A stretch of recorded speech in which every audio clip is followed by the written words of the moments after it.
This podcast is brought to you by JAM, Junction Arts and Media, building community in the Upper Valley through media.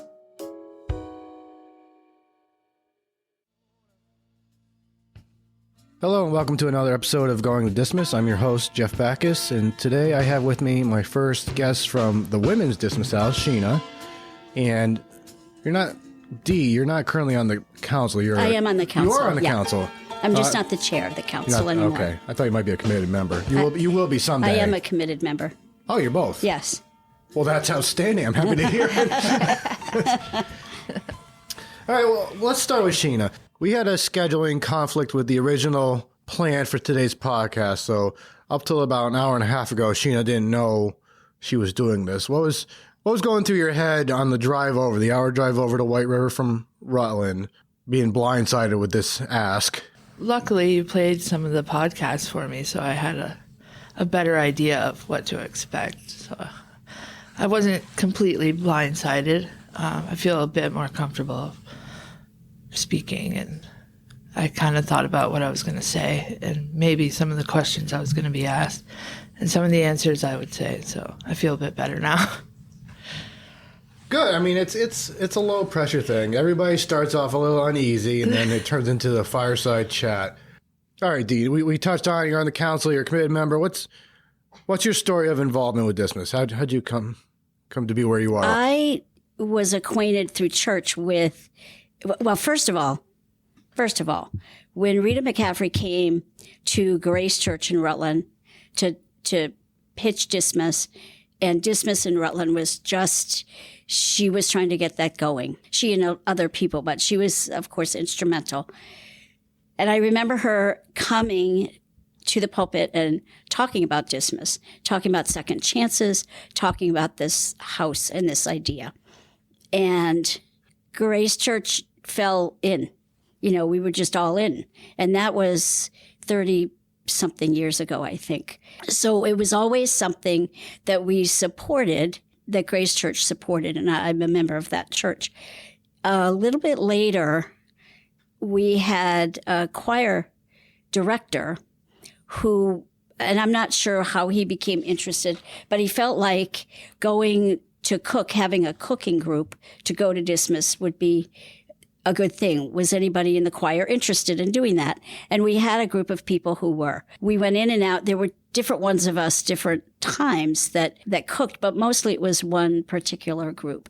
And we usually ended by singing something. And at that time, the director, I think, was Valerie. Oh, you're talking about singing at dinner? Yeah, dinner. After dinner, we would sing, yeah. So we would sing after dinner, yeah. So I was, I did that. And John Stager, who was then it was a board, not a council, started trying to recruit me. I was still working full-time. I had a lot of other volunteer things I was doing, too. I wasn't ready when he first came. I said, I just don't know how I can put one more thing there. I'd sing there, but, I cook there, but... So he tried a few times, and I finally said, I think I'm ready. Okay. Fine. What does that, fine. What does that mean to be on the board? So I said yes to the board. I'm not sure I should say this part, but I know that his wife knows this. But shortly after I joined the board and was on committees, 2 committees, he got sick. He was sort of my mentor, and he wasn't there anymore. Often I would say, John, where are you? But that was how I got into being on the committees and boards. After that, I was on the outreach committee. I was asked to be vice chair, I think, vice president or whatever it was. And then I was asked to be the president of the board, or the chair of the board. So it just kind of snowballed into different things. Your first official involvement? I think, I would have to go back and look. I think, my initial involvement. Like what year did you join the board? I think 2016. I'm not sure about that. But it's somewhere around in there, I think. I mean, that sounds so recent, but that's several years ago at this point. It was. We were just talking about that. 2004 doesn't sound like that long ago, like your washer and dryer. But Just the other day. yeah. I think I would have to go back and look. I'm not sure. Sheena, where were you in 2016? 2016, I had my son, my first and only child. Oh, he's born that year? 2016, yep. Oh. Well, I remember saying to John, I want to do something to the idea of second chances and fairness. I've always been about fairness. So if there's something that's not fair, we need to fix that. I'm a teacher by profession, a special educator by profession. So I said to John, I think I'm ready to do something with making sure people have a second chance, have food, have shelter, have support. So I think this might fit the bill for me. So, but he'd been trying to recruit me for quite a while. Sheena, when did now the women's house is brand new, but when did you come? So I was one of the first original residents in the women's house. This is actually my second go around at the women's Dismas. I was there for 10 months originally. I messed up a bit and I was reincarcerated for like 5.5 months. And I reapplied to the Dismas house and they originally said no, but I kept harping on them, and I was like, I did the best I could while I was incarcerated. I was determined that, I was just sick of the life. I knew that I really wanted to change my life. I really did some self-reflecting and really looked at myself and my character defects and really got honest with myself. Something that I thought I was ready for the first time, but clearly I wasn't. So Was this 2021 when it first opened? yes, yeah. I actually lived there for a month by myself. You're the only resident? Yeah, I was the only resident in that huge building? Yeah, and so I would actually go over to the men's Dismas house for dinner. Yeah, I would eat with the men since I was the only woman at the women's house. It was kind of lonely, but I bet. What were you doing during the days then? I would go to meetings and take part in AA and NA and things like that, and I got involved in groups at Evergreen and stuff to keep me busy. I started going to college again. I'm in college. That's one thing that I continued to do. Next semester, I actually graduate and get my... Wow, that's great. Yeah. You lived alone. Now you live with other women. Yeah. Which do you prefer? I prefer living with other women. Yeah, with the Yeah. supportive community around you. Yeah. So I first met you. We'll back up at some point and get your whole story. But I first met you at paintball. Yes. Yep. And what was that when we got all the Dismas houses together? We played paintball up in Colchester. What was that experience like for you? Just seeing the broader community and how big Dismas really is. So that's kind of when I really realized how big Dismas was and the vastness of it and how many Dismases there were in Vermont. And then talking with Eric and some of the guys on the ride back, that's when I found out that it was founded in Tennessee or something. And the original house was Tennessee. And then we looked it up on TikTok and this is big, this is big, gorgeous house in Tennessee. It's a gorgeous house. And I started following a guy that lives in the house in Tennessee on TikTok and, keep up with him. And he even private messages me sometimes, asks me how I'm doing in the women's house, at the Dismas house. It's kind of cool.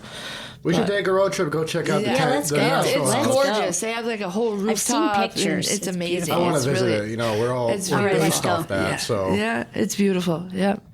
But that's when I realized how important Dismas is across Vermont and how many people it really helps. So I'm glad actually you, by fluke, ended up as a pair on this podcast because you both spoke at the recent Christmas party. And that event was, this podcast won't come out till probably February, but it's still that what we were trying to accomplish is getting more council members, more volunteer involvement. What was that experience like? We'll start with Dee. What was that experience like for you? I'm sure you've done it more than one time, making the pitch and try to sell what you believe in. You know, that was the first time for that kind of situation. And just for people who might be listening, this was an event that the outreach committee, which I'm the chair of, I can't seem to get away from being chairs of things. I'm trying. But anyway, this was an idea that actually came from you, I think, to try and recruit people, but to have a gathering for the council members and those of us on outreach to invite people that we thought might be interested in volunteering. And so I think we had a long list of people we invited. And some of those people were people that we knew of who had expressed an interest. Some of them were random. We have a new minister at Grace Church, and I thought that was a good thing for him to come to. And so I think we ended up with, 12 or 15 people there who were new in some way or another. I looked around, and I had not been involved I had come to help set up, and I brought food to set up, but I wasn't in charge of the food part. And I really didn't think that I needed to be the first person to speak or lead the fray. But at some point it was time to get on with it. And I said to one of the other people, so who's going to start this? And she said, not me. Yeah, you are. I said, well, okay, I guess it's me. So I'm not afraid to talk. Talking doesn't make me intimidated. And talking about something that I feel strongly about certainly is easy to do. And you really projected that. You could just sense this is your passion. It really is. You know, to look around. Sheena, you were there. Jason was there, and a couple of other residents and a former resident. And I want to come back to that. I thought that was the coolest that was part. so Yes. awesome. So I think, what was your question again? What did I say? What was my pitch? I guess my pitch was, I said something briefly about Dismas and the start of Dismas and how many houses there were, a little brief background, and then said to support residents and houses, we have a huge volunteer cadre, but we always need more volunteers. And here's some of the ways people volunteer. Some people are cooking. Some people are on committees that reach out into the community. But the most important part is to reach out to the community and help them understand or know about Dismas. That Dismas is about reconciliation, and there are people, we all have some of the same needs. We've been different places, and part of what we need is a community that is supportive. And here are the ways we can support each other. So, and you did it again. It comes from the heart. You're not giving an elevator speech.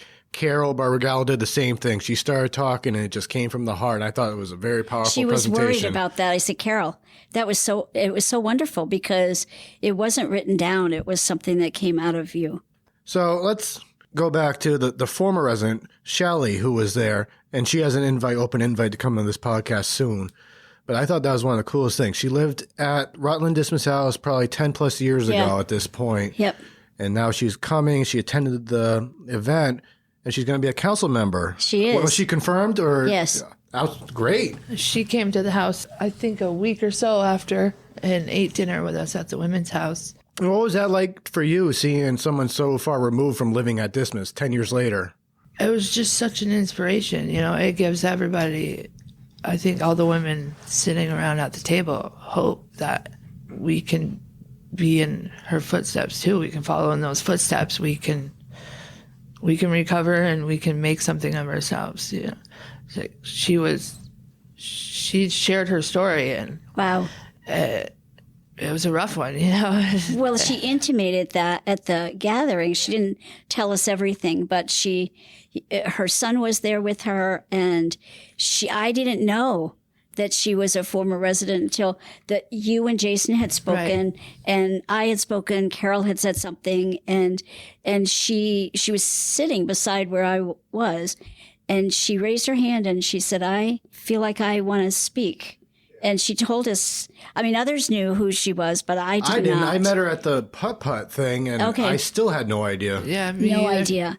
And she was just an inspiration to everybody that night, I think, because it was obvious that she had come from a couple of rough places and that she had worked very, very hard and that she was on another side and wanting to be a part of Dismas from a different, Right. She came from a full volunteer. circle. Yeah. Yeah. And Sheena, someday, 10 years from now, you'll come full circle. Maybe less. I definitely, I hope not. I hope it's not 10 years from now. I hope it's not 10 years from now, but I do eventually, like, even like when I was asked today, I didn't hesitate because Dismas has given me so much that, I just wanted anything I can do, I want to give back, so. All right, so what's your backstory? Where are you from? How did you get to this podcast? I am from Enosburg, Vermont, way up north by the Canadian border. When I came to Rutland, I did not know a single soul. I chose to come here out of incarceration. I didn't have to go to rehab. I didn't have to go to sober living. I made the decision on my own because I didn't want to live the life I was living anymore. I had a 3-year-old son at the time. I knew that I needed to make different choices in order to get him back. He's still with my parents right now. Well, my dad and my stepmom. No, I mean, it's fine. We can bounce back and forth. You don't have to spit out the whole story right now. Even while I was incarcerated the first time, I don't think I was quite ready, I spent a few months in jail. I got out and did the same things. I was on the run for a few months. I was arrested again. And then it was like, when I went back to jail the next time, I was like, okay, this is not a life I want to live. I'm not the type of person who wants to go to jail. I graduated top of my class in high school. I never in a million years thought I would be where I was. I was totally against drugs. I was top of the class in my DARE program, I never thought that I would. I didn't start using till I was 30 years old. I'm 34 now. I was a late bloomer. Was there a triggering moment that started this? So my mom passed away when I was 8 years old in a car accident by a drunk driver. She was 30 years old. And for the longest time, I was convinced that I was going to die by the time I was 30. And when I hit 30, it was really rough for me. And at that same time, I was going through a breakup with my son's father that I'd been with for 10 years. And he was using heavily, and I constantly was fighting with him about it. And I got to the point where it's I can't beat him, join him type thing. And that's how I started using. I guess it was like a snowball effect and got out of control. And then I got arrested. I first got in trouble for taking charges for my son's father because he was already in trouble. And if he got in these charges, then he would have went to jail. He ended up going to jail a week later anyway. And I ended up with a handful. That's surprisingly common. Yeah. Really? It really is. I ended up with a handful of charges. So then when I got in my trouble, I got a possession charge, a misdemeanor possession charge, and I was on parole. And that's when I went to jail, and it was all downhill from there. But I also believe that it saved my life. I couldn't see it at the time, but looking back, I'm thankful for that. I'm thankful for my incarceration. I'm hearing that more and more, too. Yeah. They said, it sucked going there, but it may have saved my life. Yes. I definitely think it. I definitely believe that it did. I spent 33 days in the hole while I was there because I brought drugs into the facility and I got caught with it. And I spent 33 days in the hole, 23-hour lockdown. Which does wonders for the mental health. Yeah. Oh, yeah, that's 33 helpful. days straight. And when I was ready to just give up, I can't take this anymore. I asked for a book and they handed me this book that said, Finding Your Faith in Jesus or something like that it was. And I used to be really religious when I was a child, and then my mom passed away and I just totally lost my faith. And that day when that CO handed me that book, that's when I said, okay, I'm changing my life. That's interesting. Was it deliberate that he chose that book? Or? No, it was just By chance? He put the box of books out of the slot, and I just grabbed the I book, see. and Oh, that's my the gosh. book that I pulled out. So Yeah. true fate. Wow. Yeah. It was That's like weird. it was meant to be. So that's the book that I pulled out, and I read it from front to back.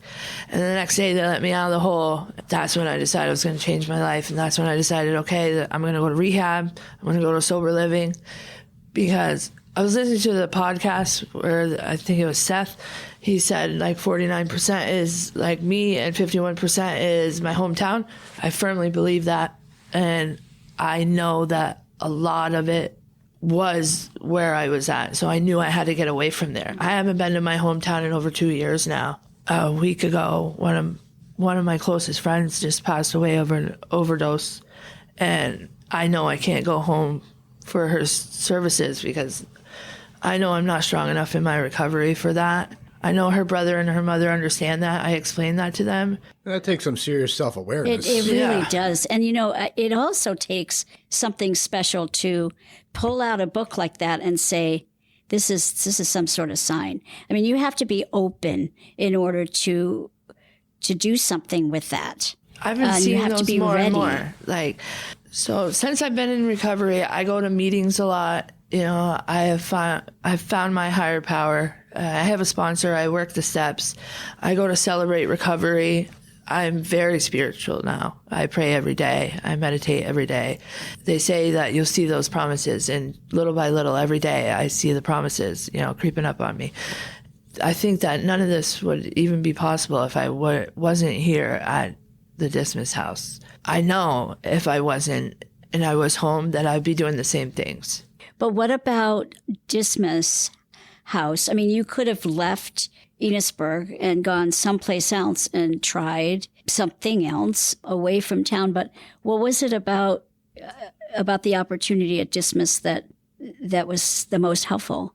Dismas has given me something that I have lacked my entire life. It's given me a sense of family, a sense of belonging. Like when we sit around at the dinner table for dinner, we say we say grace and we say our gratitudes every night. That's something that I think a lot of us have never had in our life. I know that I'm cared for. I know that I have support. I feel like there's other sober houses and there's other programs I've heard about, but I feel like they're not as family oriented, I guess I would say. I don't know. No, you're absolutely correct. Yeah. That's what we pride ourselves on. Yeah. The other thing at the Christmas potluck that we had, or the holiday potluck, and then we had our council meeting after, I can't remember who I was talking to at the table that said, was talking about the fact that you sing. And I said, really?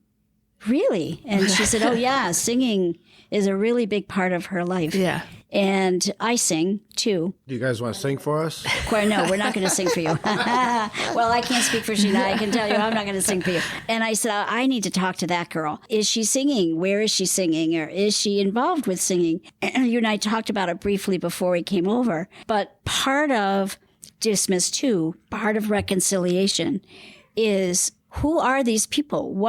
Not just what's their backstory, but who are they? What are the things that give their life's purpose? What are the things they're passionate about? What are the things they really want to develop that they either lost or they had a piece of but didn't develop? So can you just talk about your singing?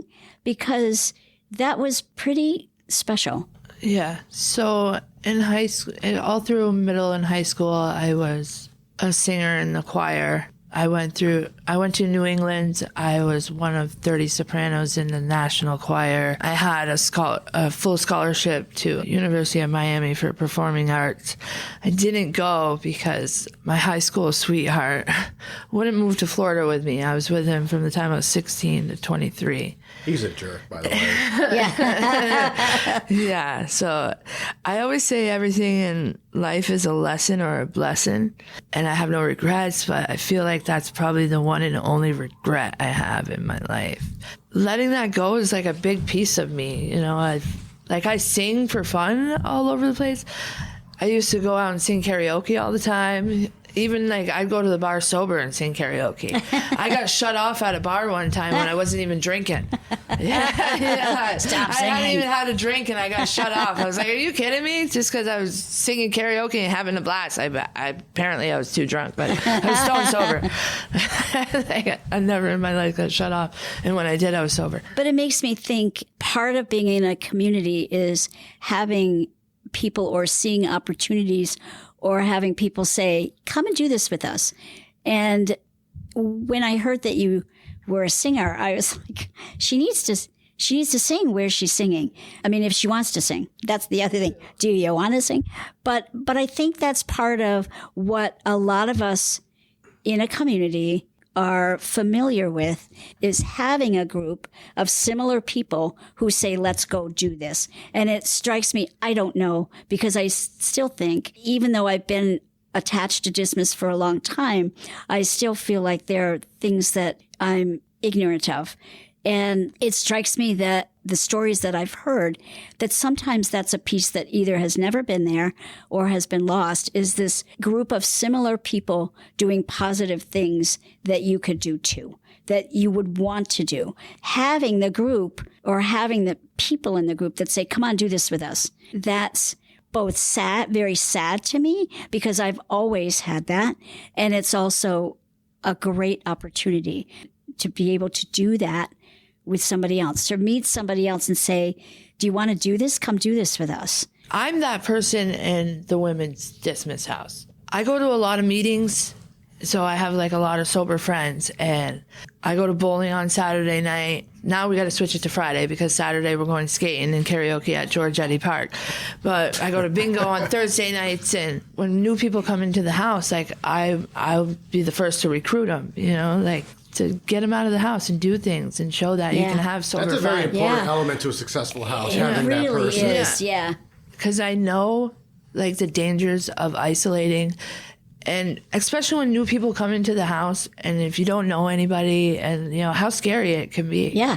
You know, it can be pretty frightening, and if you stay in your room and isolate, it's not good for anybody. It's not good for you. It's not good for the other people in the house, because we worry about you too, you know. Yeah. I know I'm a very empathetic person, and I can walk into a room and sense somebody's feelings. And if you're feeling down, I'm going to feel down. If you're feeling ecstatic, I'm feeling ecstatic. If you're angry, I'm angry. You know? So, Okay, you're a vibe person. definitely. So that's why I'm always trying to be the person to get everybody to do things, to get the house together, to, you know, just, I don't know. Because I know the importance of it. I know how important it is to come together as a group, to have fun together. I just know how important it is because I know how much it helps me, and it can't hurt. Yeah. It can't hurt. So you spent a lot of time at the men's house when you were alone at the women's house, and now you've had the full spectrum of experiences of the men's house, the women's house. How are the vibes different in each place?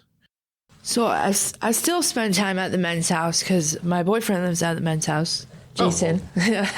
The vibe is different because the women are just more like, they're women, you know? So they're more like compassionate, caring, loving, like they're women. It's different. Where the men are just more laid back, and they are more do their own thing, kind of.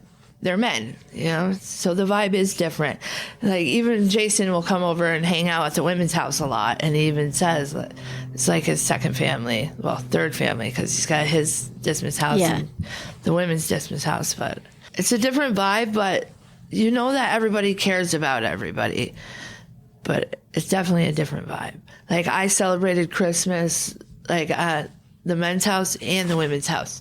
And that's good. I mean, Dee, you'll remember, not that long ago, it was co-ed housing. Yes. And actually, I had a really positive experience with it. I had 4 women, 6 men living in the house. Mm-hmm. And I think there can be there are challenges. There's definitely some inherent problems. Inherent problems. I grew up in a family with boys. My mom and I were the girls. But there's a balance. Because men and women are different. Thank God they are. Yeah. And I've always been happy I didn't have sisters, to be honest with you. But I went to college and I had dorm mates, and I have sisters, you know. But there is a difference between men and women. I think that having a house or having the opportunity to be in both houses gives you that balance, because as a woman, you draw different things from and need different things. And I'm talking on a platonic level from men. Men approach things differently, and I find that refreshing. They don't hold on to things in the same way. Women, though, they do hold on to things. Sometimes that's not easy. It's challenging. But women offer a different bond and relationship. So I think it's good to have the balance, to be able to have the balance. And while we don't have a co-ed house in Rutland anymore, we do have I think both of those houses have the benefit of proximity of the other house. Exactly. I think Rutland's doing it absolutely right. I mean, what I used to say about having co-ed housing at Hartford is it breaks up the personalities. It's kind of, takes down the macho-ness. Takes down the drama on this end. Yeah. And so, but it sounds Drama, like that's the word. That is the word. That's the truth. But the fact that you can freely go to each house and still act as one community with your own separate residences at the end of the day, it sounds like the perfect storm to me. Yeah. Yeah. This is different, but I remember different times in my life that I've thought that something has happened that I've thought, I need to talk to somebody about who is the person? Who's the person that I need right now? And I think sometimes you need another woman. Sometimes you need another woman to share whatever it is that you're going through. Sometimes you need a man's perspective. And to be able to draw on that is really special and is really necessary, I think. How much influence does the staffing of the house have on the personality that comes to fruition? Like, how does the staff create the environment, or do the residents create the environment? I think it's a little bit of both, but I definitely think that the staffing is a huge player, a huge impact on, because it depends on the staffing on how the residents react and how they behave. Because if the staffing just lets the residents do whatever they want, then the house is going to be a chaotic mess. And if the staff do their jobs well, then we all mesh well. What would you say is the best approach?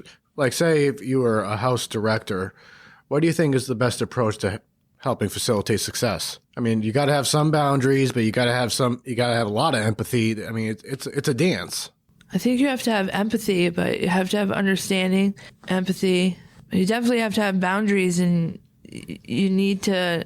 I mean, I've heard it both ways. Like, I've had people on this podcast saying, I just came out of jail highly structured, and I needed a little bit more when I got out than to be able to just walk away whenever I feel like. So I feel like it has to be individualized based on the person. Not everybody is the same. Some people do better with more structure, and some people, when they have too much structure, it's too much for them. Right, and then they push back. Right.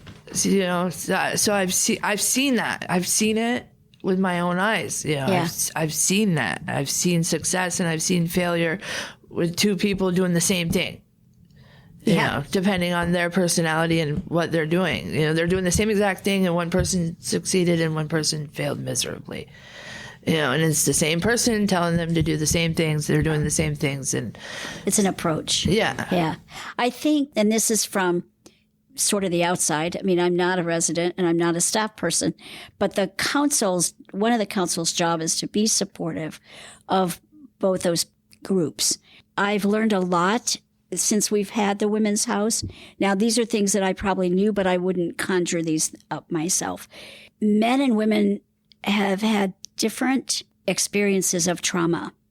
And I think it's really, really important. And I think it's been really beneficial to have people in the women's house who understand that, who understand the drama part, the women, but also understand generally the places of trauma that people have come from, because they're different than men. And I think it's from both of the houses right now, the leadership and the staffing, as I understand it, we have people who also understand about setting boundaries and about saying, you know what?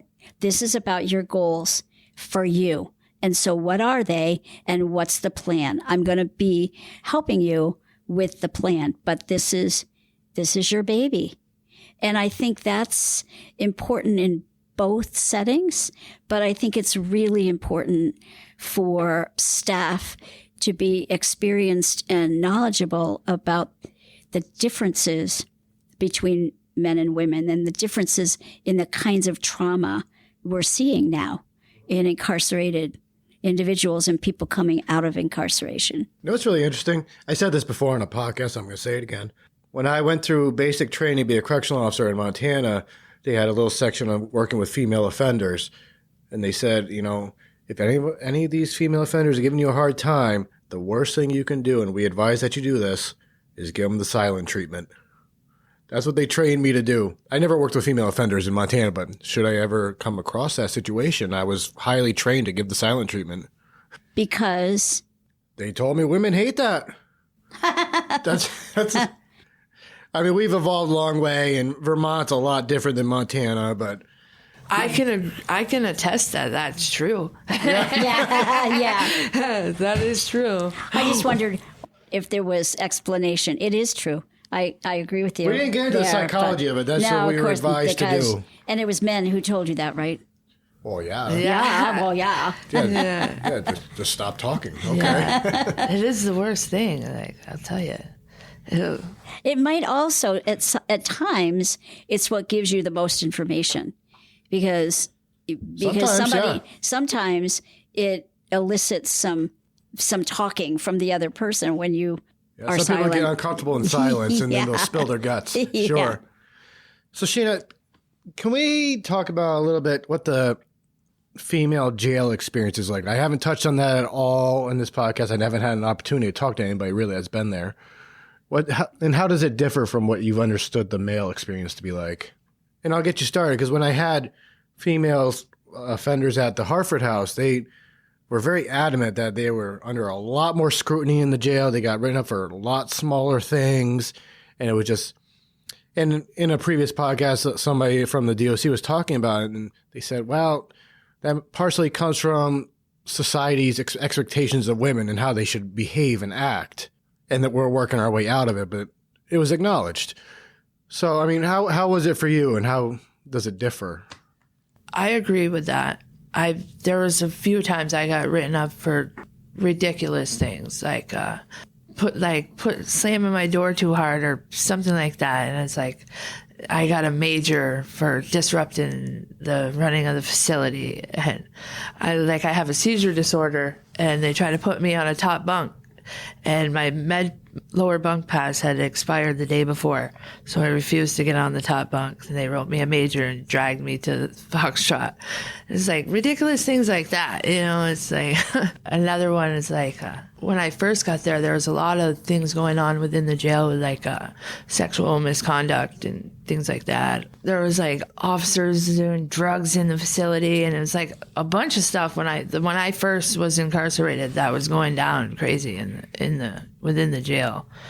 Towards the end of my incarceration, we were dealing with the whole transgenders coming into the jails.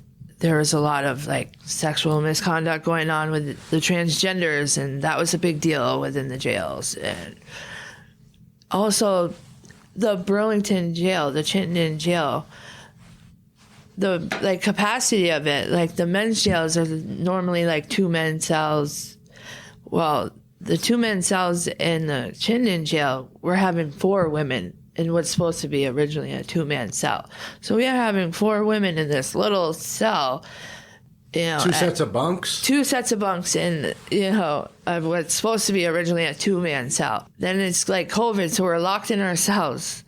Can't come out of our cells for months at a time, you know, except for to go to the bathroom, take a shower, and heat something up in a microwave. And when you're locked in a room that small with 3 other women, it does not go well, you know? And of course you're going to butt heads, and you're getting written up for that. You're getting like a little tiff argument, you're getting written up, you're getting dragged to the hole. Like no empathy, no understanding that You know what I'm saying, though? And It's the just- Department of Corrections has acknowledged they have some work to do with the female population. But why is this? Why is almost everybody I've ever talked to had anything to do with a women's facility? These are all the same issues. Yeah. And why is it like this? Is it because women aren't as physically intimidating? What are we? Can I just ask this, though? Are they women?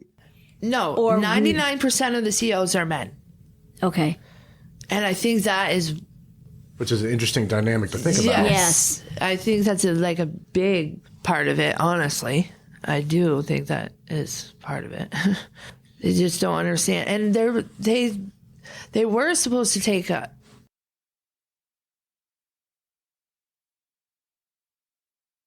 them like women trauma.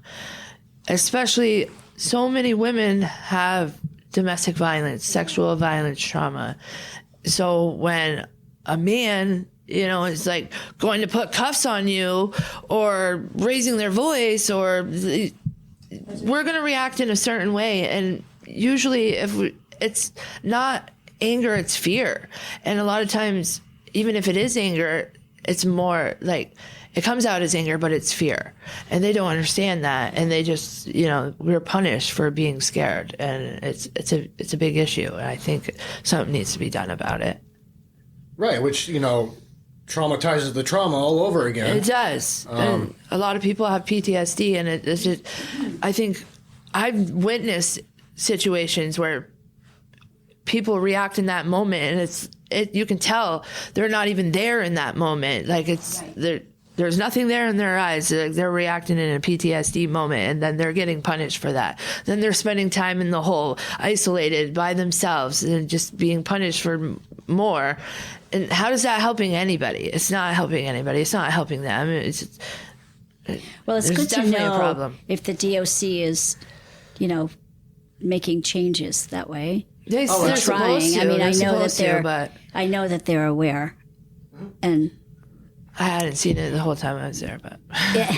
Can I switch and ask a question? Sure. So I don't know how much time we have left, but as much as we maybe need. we can start this. But what are your goals? What are you doing? What do you want? And how are you getting there? my goal, first and foremost, to remain sober. Like my recovery does have to come first, because if I don't stay sober, then everything else is going to go out the wagon. I've come to terms with that. And even in the past, I've said, I got to get sober for my son. I got to get sober for this one. I have to get sober for me, first and foremost, because if I'm doing it for anybody else, it's not going to work. And I had to learn that the hard way. First and foremost, to stay sober. And then I'm going to college for radiology. Next semester is my last semester, and then I got to do my clinicals. I should be done with that. Hopefully, I have just over a year left on papers, and hopefully be done with DLC for the rest of my life. That's a goal. I never want to go back. Eventually, I want to move out of Vermont. I want to move somewhere warmer with my son. I don't want to forget my past life, because it's made me who I am today. It's made me stronger. They say what doesn't kill you makes you stronger, and I'm definitely one tough nut. So if anything, I'm resilient if I'm nothing else. So I can tell that. I know that there's nothing I can't get through. So you said to me earlier that you've been applying for different jobs, and you've hit walls every time. Can you tell us about that a little bit? I applied to a few jobs at Rutland Regional, and I got a bunch of callbacks. I got 3 interviews, and I applied for a peer specialist job, which I did amazing on the interview. They told me I did amazing. I asked them when they would let me know about the job. They said they would let me know ASAP, because the job had been available for a while. Within a couple hours, they had emailed me asking me for my references. The person who did the hiring told me that I killed the interview, that I had the job, and they're just waiting for my background check. They got my background check back and told me that they wouldn't be able to offer me the position because a charge that I had on my record was too recent. I don't have any felonies on my record. I only have misdemeanors. It's been a roadblock time and time again for me trying to find employment. I have an amazing resume. I'm highly qualified, and it's just so frustrating because I get plenty of callbacks, and every single time it's my background that prevents me from getting the job. I could get a job at a fast food joint, yeah, but it's like, I don't want to do that. I want to have a career. I want to have something I can move up. That's something sustainable, yeah. Yes. How, when they say recent, how long is it going to be before somebody doesn't say recent? I'm not sure because it was 3.5 years ago, so it's not like it's that recent, Then again, it's like they go by the conviction date. It takes so long to get convicted of something, but they encourage me to reapply in the future. But then it's like, how long do I wait to reapply? Yeah, they always say And that. I want to know who is it? Where is it that it says you can't hire somebody? I mean, I told them in advance about my background. I told them about my charges. See, that was my question. And they still let me on. They still let me go through the process, the interview. Actually, this is what's interesting. I told her about when I was in another interview for a different position within the hospital. I told her about my background, and she said, well, you know what? You'd be perfect for this position as a peer specialist. So she told me about this position after I told her about my background and the charges that were on my background. And then I applied to that position, had that interview, and then got denied for my background, even though she knew what my background was. And that's what they said to you? They said it was too recent. You didn't pass the background check? Because it was too recent. I was like, what do you mean? Like, I told you what was on my background. She's like, yeah, but I didn't realize how recent. what? Yeah. So I'm like, so it's not what's on it. It's just how recent it was. Stuck between a rock and a hard place lately when it comes to that. I was really devastated. It really, because I thought I had it. It was really well paying. It was right around the corner. I thought it as like a stepping stone to something that was going to be really good for me. It sucked. It does suck. It might be, I'm sorry to be this person, but I'm a glass half full. So it could be that the time isn't. That's what I said. Is still out there, may still be out there, just not now, which is not really fair. And it doesn't make sense that there are these mixed communication pieces. It doesn't make sense. And Dee, you had brought up the ban the box thing. Yeah. So I don't believe, I don't know if you've seen applications recently where they say, have you been convicted of a felony? You check yes or no. Does that still exist? It shouldn't. That shouldn't be on applications, is it? Well, see, I'm only applying for jobs where I have to send my resume and things like that. So, and background check is different than putting it on you consent the to application. One. Yeah. Well, what's crazy is my understanding, they do a background checks the last 7 years. No, they did a background check for my entire life. It's back to 2007. I was like, what? What? Every little. They go back to birth. Yeah. I was like, they sent me a copy of it, and I was like, oh my God. I was like, well, in my thing, I only told you the past 7 years because I thought that's all you went back to. So I didn't know you had to know my whole life history. She's like, no, that's fine. But yeah. Wow. Whoops. Now, here's my other question. Who was the person, not the name of the person, but what was the position of the person that you interviewed with? Was she the human resources person? Well, she's the one I did 2 of the interviews with, and then the peer specialist job, I did an interview with 3 of the women within the hospital that run that. Yeah. So it was 3 women that I was doing an interview with, and I killed it. I was on it. I did my research. I knew every question they were going to ask me. I had to answer to everything. They love me. I have to tell our listeners, I see a look in Dee's eyes, and she's going to make some phone calls as soon as we get home. It's not right. It's not right. Yeah. I've hired people before. And I've hired people who look fantastic on paper, but when I meet them, I think, this isn't quite right. But when you interview somebody that you see on paper, it matches the person that you see in real life when you interview them, there's something good about that. Right. I don't know what else to say, Jeff. Yeah. I don't know. She said that they loved me, that I did amazing in the interview. Like, I would have had the job.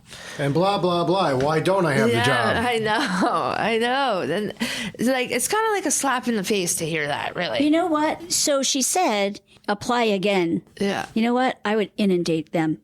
Here I am. Yeah. I want this. And why can't I have it?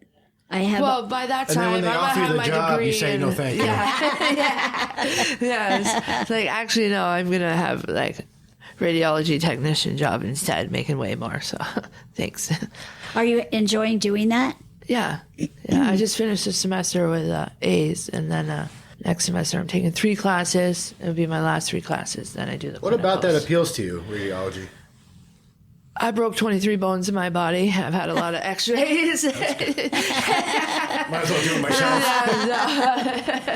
No, and it's a job that is like really needed. I can take it anywhere. It's good money. Yeah, that's true. It's Yeah. good money. I can help people. I don't know.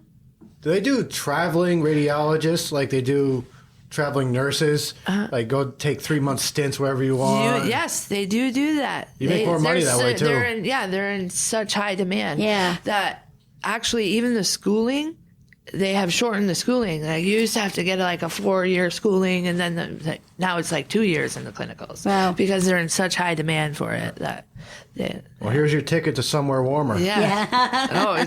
I'm going.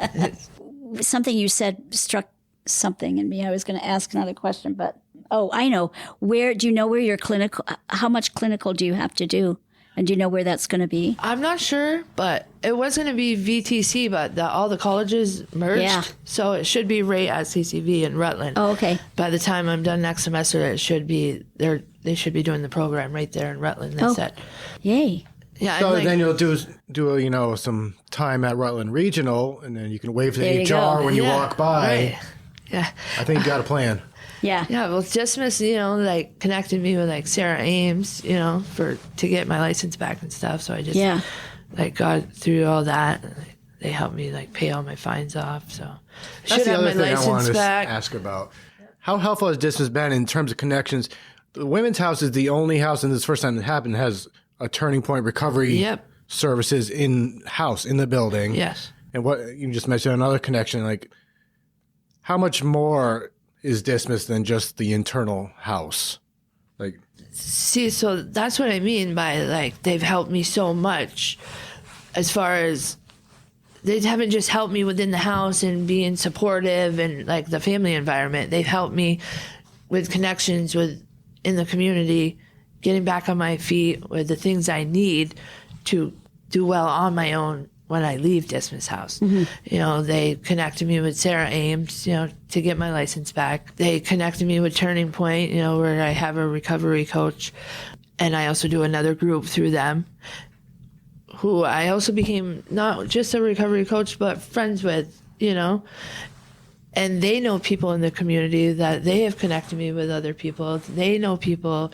People that's know great. people, you know, and they get to know you as a person, and they see how amazing you are as a person. You start hearing it more, and they spread the word, and you get to all these opportunities that you never would have gotten if you didn't meet these people. And I think the other part about that is when you're ready to live a different life, it means that you are open to some of these other people, that you recognize them, or you recognize the hand reaching out saying, I can connect you. And it must be easier to make those connections when you have a support system. Yeah, it is. Like that. Yeah. and the further you get into this networking with all your positive supports, the further away your hometown becomes in the rearview mirror. Yeah. You're doing great. I like to think so. I keep hearing that. I used to hear it before, but I didn't really believe it. Like, you're doing a good job. Like, keep up the good work. I'm proud of you. But I never heard it. But now I hear it and I feel it. What do you think that means? I think it's because I know deep down that I'm being honest with myself, and I'm honestly doing everything I can And every day I work harder to be better than I was the day before. And I can go to sleep knowing that, I can go to bed every night and thank God for just giving me the strength to do the next right thing, and just know that I did something good today. I did something good to help somebody else. I know that I did something good to help myself, and I'm just one step closer towards my goals.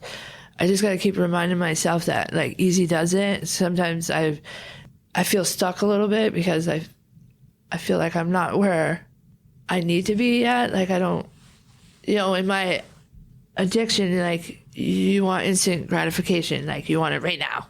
So sometimes I get stuck on that, and it's it's not happening fast enough. It's not happening fast enough. I'm not seeing anything. It's too slowly, nothing's happening. But it's I got to just sit back, take a breath, and realize that every day there is progress. I'm making progress towards my goals, and eventually I'll get there. So, can I just say that a person traveling further and further away from addiction is not the only kind of person who says, I want this faster. I want this faster than it, because I suffer from the same thing sometimes. So I hear you, but it's a different road. But I know, yeah, it's sometimes seems slower than it should be, but it doesn't sound like it is. It sounds like you're more than putting one foot in front of the other. You're actively working towards several things that are happening. Right. It's just so awesome. Eventually I'll get there, and then I'll be there and look back and be like, man, I made it. I just can't wait for that day to happen, Thank you for listening to this episode of Going to Dismas. If you have ideas of guests you'd like to hear from or questions you'd like to ask, please email me at jeff@dismasofvt.org. Thank you for listening to this Jam podcast. If you have found this program interesting and would like to find more Upper Valley content or learn how to produce your own media, please visit us at uvjam.org.